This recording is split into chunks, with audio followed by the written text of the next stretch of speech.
Hey fellow babies, welcome back to Pachter Factor on SIFTD.net.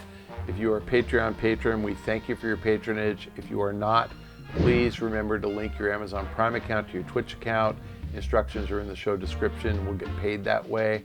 If you do neither of those, you must follow me on Twitter at Michael Pachter because my ego demands it. Our first question this week from Patreon from Darth Irv. You've talked before about how you feel that the market is discounting GameStop too much.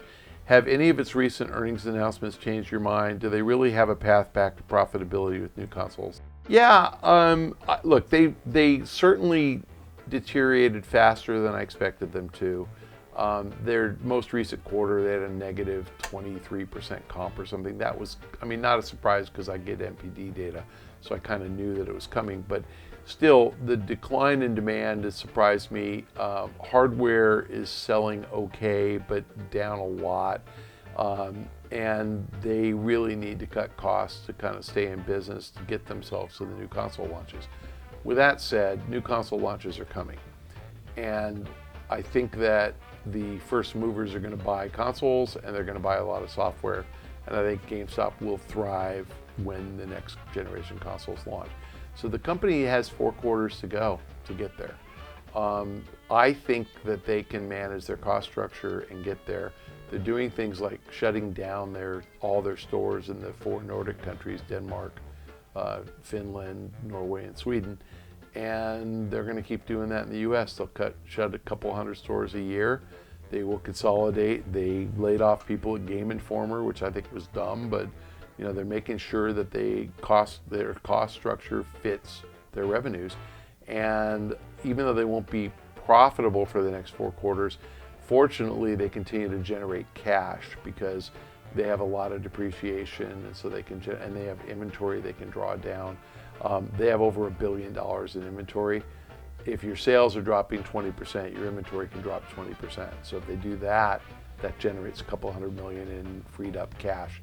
So frankly, they have $420 million in debt. My numbers have them generating $380 million in cash for the rest of this year. Their year ends in January, and for all of next year, they'll be debt free. Right about a few months after the consoles launch. If they're debt free and software sales tick back up because of new consoles, they're going to make money. So I like them a lot. I know it's a tough investment. It's a hard business to say you're going to put your life savings in GameStop, but I think you get paid. I really do. And if they have a year or 2 of good cash flow growth, and they probably will in 2021 and 2022, I think that private equity will step in and buy them just like they bought Redbox. And I think you've got a long tail. So yes, my mind is the same. The recent earnings announcements are disappointed, but there really is a path to profitability. The next gen consoles have disk drives. They're going to have physical software. There is a giant chunk of the market, 50% or more, that value physical discs, either because you want to collect them, you want to trade them and get trade-in credits, you want to give them away as a gift, or you want to take them to your friend's house. And that just has enough value that there are people who will resist a digital download. I'm one. I am one too. Yeah, and I like giving them away when I'm done, but I don't like digital copies. The thing is, you can't share a digital copy. You can use it or you can give it away, but you can't play it and give it away. And a physical copy you can. So I frankly think they last for a long time. Our next question from YouTube from Jonathan Barton. Services like Netflix and Disney Plus happily announce their subscriber numbers, but not the amount of people viewing each program. It looks like Microsoft is following this trend with Game Pass. Do you think this will change? Do you think Microsoft shares this data with developers and publishers? If not, how would they know whether it's a smart business decision? They pay for games based upon usage, so they actually do share. So let's say you pay $15 for Game Pass. My guess is Microsoft says we're going to keep 5 and we're going to spread the 10 around. And so if you are 20%, if your game, Call of Duty, it's not on there, but if Call of Duty were on there and it's 20% of gameplay, we'll pay Activision $2 per month. The reason Call of Duty is not on there is $2 a month isn't enough. the reason Assassin's Creed is on there is because Ubi's not selling it anymore, and if they can get $1 a month for every Xbox Game Pass customer, they're happy. So that's why Microsoft does that. Netflix actually does announce the number of people viewing programs, but only on a selected basis. So they're very quick to tell you how many people watched, you know, whatever, a third of The Irishman or Bird Box or whatever, but they don't tell you things like Roma that won the Academy Award because it was foreign language, subtitled in black and white, meaning nobody really watched it, but it was critically acclaimed. So, you know, all these guys are selective about what they tell you, and they tell you whatever makes them look the best. And so if Microsoft ever has any good numbers with Game Pass to tell you, they will. So far, no, but they might.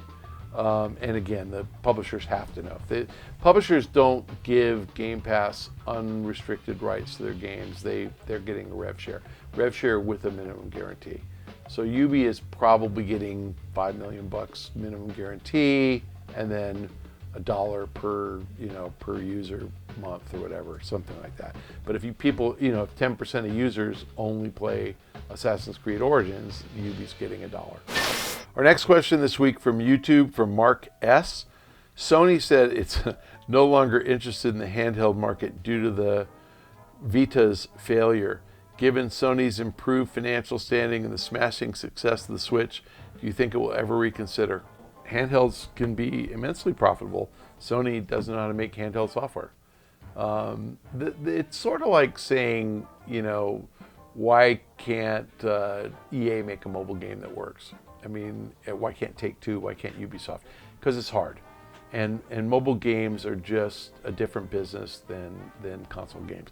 Handheld games are a different business than console games, and Sony's terrible at it. And the publishers aren't really interested in making them. Look at Switch. I mean, 90% of the games are Nintendo, 90% of the dollars. I mean, there's lots of arcade-type games on there, but the answer is no. Nintendo's going to dominate handheld, and nobody's going to compete with them, period. Last question from Twitter, from @JPopst. Why haven't Sony and Microsoft cut console prices more this generation? Do you remember another generation where hardware prices never significantly dropped? I mean, the answer is, yeah, the Xbox 360 didn't ever get down that low either. They've really shocked me how high the prices have been. The answer, though, is they've been bundling software. So the console manufacturers figured out that digital software of first-party titles costs nothing to provide.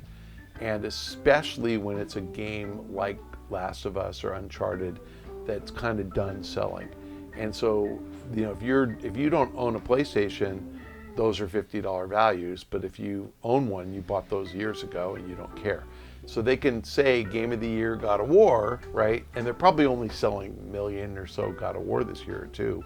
They can give it away for $50, and so you perceive that your console got a $50 price cut because you got this bundle, and that's what Nintendo Switch does with Mario Kart 8. I think that's been the secret for the last few years. Don't cut the price, bundle, bundle, bundle. And I expect that by the time the PlayStation 5 and the Xbox Series X launch, you're going to get phenomenal deals on PS4 and Xbox One with multiple bundles. I think you might get, you know, not just the Master Chief Collection, but every Halo game ever made, every expansion pack ever made, every Gears of War ever made. I mean, they can give you a 10-game bundle and keep that damn price at $249, and people will think, well, what a bargain. And I'd buy one. I mean, that is a good deal.